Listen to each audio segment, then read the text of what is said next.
Now, Sagittarius Mercury transit, this is very unique and significant, time sensitive insight that we want to pay attention to.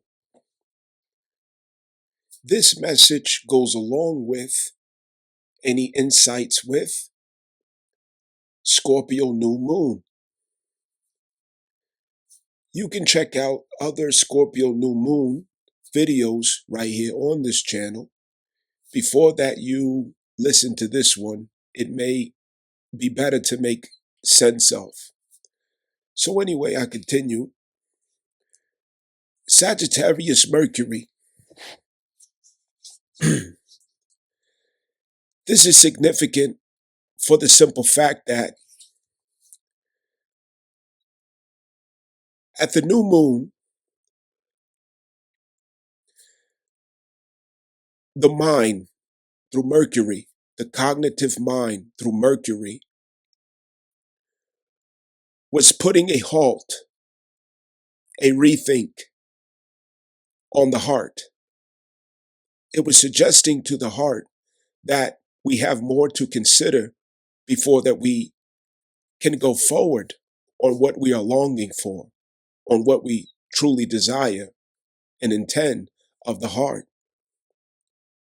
On the first, with the new moon Scorpio, there is something that you've seen or felt that you wanted to really go forward on. You really wanted to get involved with, you really wanted to do. But Mercury was there, the mind, speaking in contrast to the heart, which was the sun, and saying, hey, I need you to consider more details before that you make that decision. I need you to weigh out all of the factors that are involved. And through Scorpio, it's very easy to surface those factors. So you paused in what you wanted to initiate in doing because Mercury was affected by the powerful opposition of Pluto to Mars. Now, Mars is behind what the heart wants to do because Mars is the one who carries out the will of the heart. Mars is at Cancer.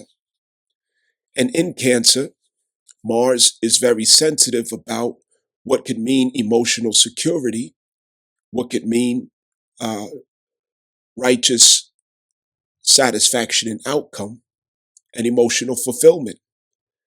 Now, here's how the timeline changes very uniquely, is that Mars is now about to head into Leo, where we're no longer going to be passive about our Mars expression.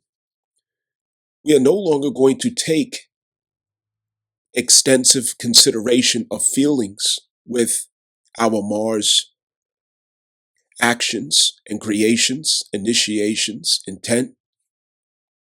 Now we're going to be quite bold, very direct, or even dramatic in how we express that Mars.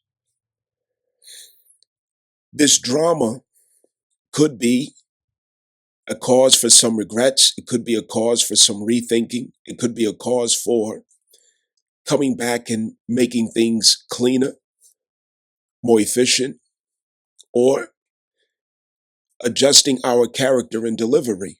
We could get carried away with that Mars in Leo. So when we had the new moon Scorpio, Mars was subject to Cancer. Now that we are past that new moon, Mercury has moved into Sagittarius, and now Mars is about to move into Leo. So two very important impulses are now in fire houses, fire signs, Sagittarius and Leo. At Aries is still Chiron. Understand, we've done tremendous work with Aries Chiron. Now, Mercury in Sagittarius has a different communication with the heart. And the heart, because of Mars in Leo, has a different communication with its soldier that carries out its mission. So this is a green light on all stances. This green light looks like this, where Mercury from Sagittarius is now saying, well, I know I had you to consider a lot, speaking to the heart. I know I asked you to put a pause and wait. But now that I'm in Sagittarius, I see a way to go forward. I see reason to go forward. I have optimistic resolve. I have optimistic conclusion. I have creative confidence that going forward is the best solution. It is the best choice. It is the best decision. And I will accommodate.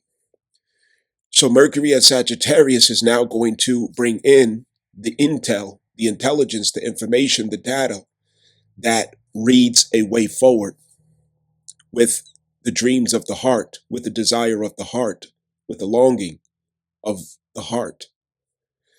With Mars being in Leo, it has less emotional baggage to consider. It has less personalizations to consider. And through that detached sense of pride, ego that is set on fire and empowered by a force such as Mars, the heart now feels entitled. The heart now feels willful. The heart now feels empowered to act on its impulses without regret and with considerable drama to go behind it. So, whatever it was at that full moon that you may have looked at and said, I can't do this because at that Pluto position, Capricorn, in between Capricorn and Aquarius, the circumstances will not allow. I'm obligated to a process, a situation. I'm obligated to limited, um, factors in my life. And there's no way I could do this. Or there's a way I could do it, but not without paying a price. So that was in opposition to Mars in Cancer. But in opposition to Leo, it's a different conversation, because Leo is not going to be changed, not going to be discouraged so easily. You see, Leo through its pride, and Leo through its will, Leo through its ego. Leo is also a fixed energy. It's going to drive and push through with that Mars expression, even against the powerful, dominating influence of Pluto that is suggesting that your life circumstances or the position that you're in will not allow or accommodate for you acting on what you really truly desire. And we're about to find out what faith can do. We're also about to find out what courage can do. And we're also going to find out where we could clean up or manage some things in our life as well, so that we could have less regrets during the retrograde of Mercury in Sagittarius coming up. Now, take this into consideration as well. Mercury is a planet that rules the ethereal Gemini and the ethereal Virgo. These are energies of intelligence. Now, at the same time, what's going on in Gemini? Gemini is where we have the retrograde Jupiter. And with the retrograde Jupiter, we want to take into consideration that Gemini is where the ethereal reads between the cognitive mind and the heart. Okay, that's Gemini. Gemini takes data, information, experiences, and it examines it with the heart on one side, and it examines it with the mind on the other side. This is Gemini, and this is why they are twins. These twins, the differences of them is one is led by the heart and one is led by the cognitive mind. So when you have an observation of the same thing from the heart and the mind, you have different conclusions about the matter. There could be internal conflict. There could be indecisiveness. And we know that decisiveness is recovered from the identity. It's recovered from the I. It's recovered from Aries. That is where the decisiveness is resolved, through Aries and through Mars. Understand? Decisiveness is the crisis of Gemini. Okay? Now, Jupiter, because Jupiter is in retrograde in Gemini, Jupiter has a favorable position to play with Mercury, as Mercury is in Jupiter's territory and Jupiter is in Mercury's territory. They are switched, they are opposite, you see. So Mercury is in Gemini, Mercury is in Sagittarius, Jupiter is in Gemini, and they are polarities. Okay, these are polarized planets and polarized signs in opposition. So, with that being said, this is a very interesting circumstance in that Sagittarius usually lacks the details that are required to reduce the regrets that taking impulsive actions could result in. And Gemini could often lack the passion, the optimism, the creative insight to feel empowered and emboldened enough to simply take action. Okay? So they're both on opposite ends of the spectrum. And what's happening is that Jupiter is reading to Gemini in a way where Jupiter's expansive disposition through higher learning, ninth house higher learning, and spiritual insights that dissolves the false realities through its rulership in Pisces. It's lending these attributes to Gemini so that in its observations, Gemini can see the bigger picture. Gemini can afford the details to share in a higher concept of its thoughts. Gemini also can handle a greater capacity of details and processing of information so that there is an accurate and efficient conclusion that is based in its creativity, its faith, its optimism, and its highest philosophies. In other words, all data and reads and information, reflection, introspect, and insight, it's being forwarded to the highest place in our consciousness, Jupiter. Okay. Now, Mercury is carrying conclusive information and revelations from Scorpio on into Sagittarius, including it's taking the conversation with the sun and what it wanted and what it had to delay. It's taking that into Sagittarius and it's reading back to Sagittarius. It's reading back to the sun saying, okay, that thing that you wanted to do, that thing that you really wanted to take action on, I see a way forward. Now that I'm in Sagittarius, I see how to go forward. I see how to just simply go ahead and take action. Let's do this. Let's make it happen. So now Sagittarius is like this, this wild horse that just wants to run free and wants the sun to catch up and run free. But Sagittarius is in a different timeline than the sun. Okay, this is very important. The sun is still in Scorpio, therefore our reality is still in Scorpio. Mercury is in Sagittarius. That is what we are anticipating of the future. Okay, so we have to catch up to the timeline of Mercury. So our thoughts are reading into the future, Sagittarius, of our ideals of freedom through our deepest expressions and desires being fulfilled. Leo Mars is going to help us to connect to the boldest expression of this within ourself in the heart space that brings together the fifth house and the first house. Okay, the fifth house being Leo, the first house being Aries. The This is similar to a Mars cazimi, okay? A Mars cazimi. In other words, the I and Mars expressing as one. That is the boldness of the heart being expressed outward.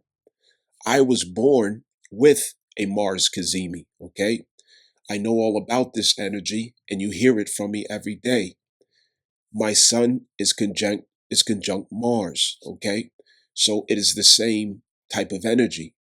When you hear the sun conjunct Mars, I very boldly express my heart. I fearlessly express my heart. I speak outward like a lion, fearless of what to say. You understand?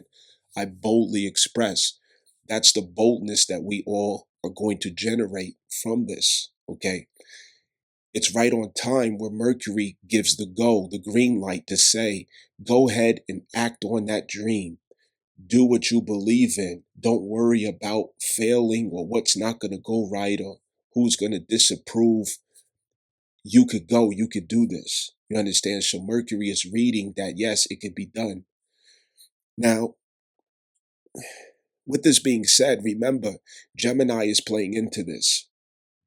And because it's a retrograde at Gemini, there's a history of experiences that you had in Jupiter's direct motion. You have to go back through the timeline of Jupiter's direct motion. In other words, you really need to go back to around May 23rd or May 24th, where Jupiter entered Gemini, direct motion, okay?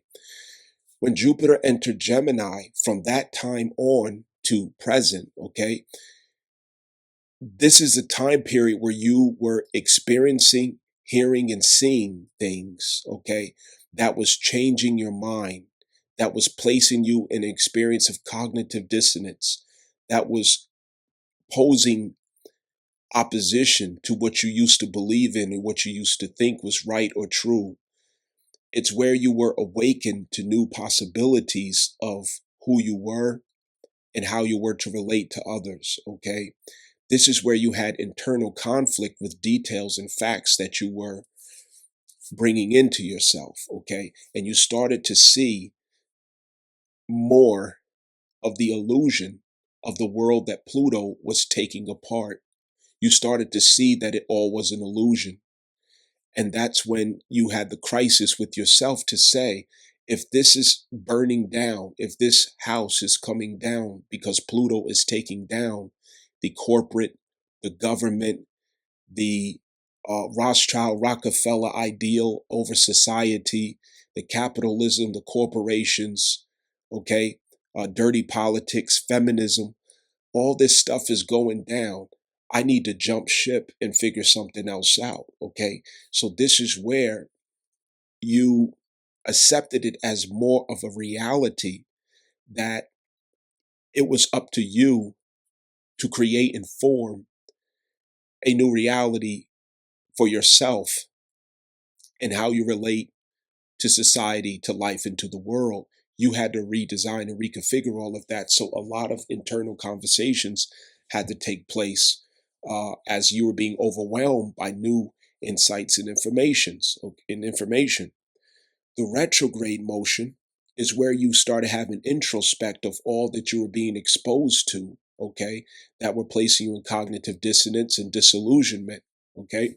When disillusionment comes, it goes through Scorpio, where we have to learn to first accept the truth and then transform, okay?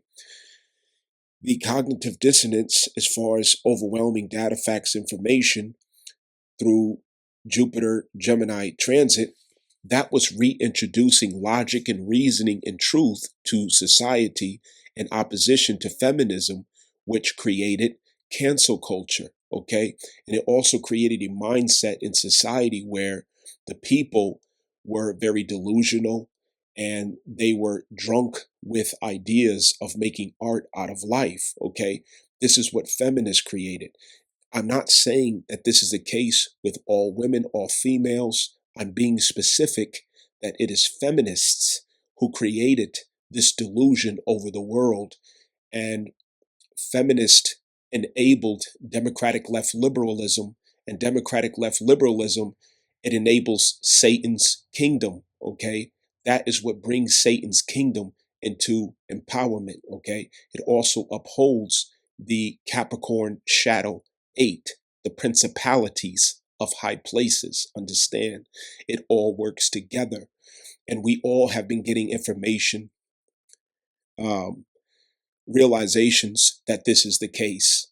And it put us in a position to see that we have to change course possibly in what we're doing with our life, with ourselves and our future, and what we put our faith and our expectations into. Now, with all that explained, as simple as a difference as yesterday on, the November 1st and November 2nd, okay, are two totally different days with Mercury. Now, November 1st, Mercury was in the depth of Scorpio, telling you, hold up, wait, pause, let's be responsible, okay?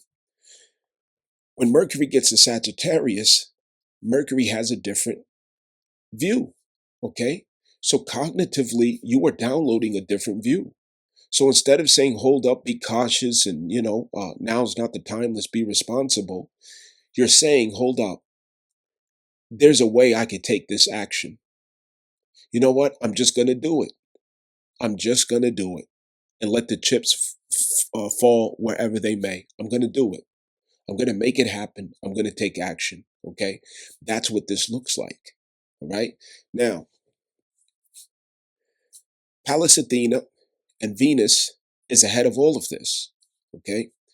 In conversation, and they are working on a strategy for what you want to experience in relationships and what you want to experience with your sensory perceptions, okay, in life, the fulfillment and joy and pleasure and convenience that you want to be able to afford and experience for yourself, connections and relationships, towards love or confidence, emotional security, camaraderie, which was the expression of, was it the sun at the time of the eclipse, okay, camaraderie. So anyway, with that being said, the perception and conception of freedom is at hand, okay? Freedom is what's being downloaded.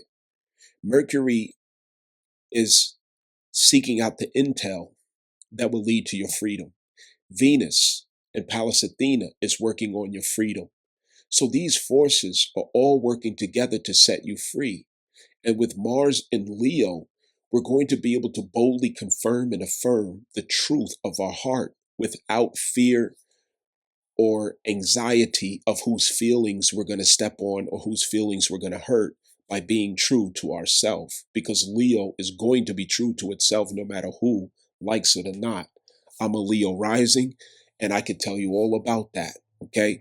I'm pretty sure I demonstrate that very well here on this channel, that as a Leo rising, I'm very good at self-reliance emotionally, not to say that I don't need people or I don't need love. I do. Okay. But I learned very well to be self-reliant, you understand, emotionally. So Gemini, Jupiter, retrograde, optimistic and expansive, introspect, is here to assist Mercury. So Mercury's not by himself. He looks by himself, but he's not.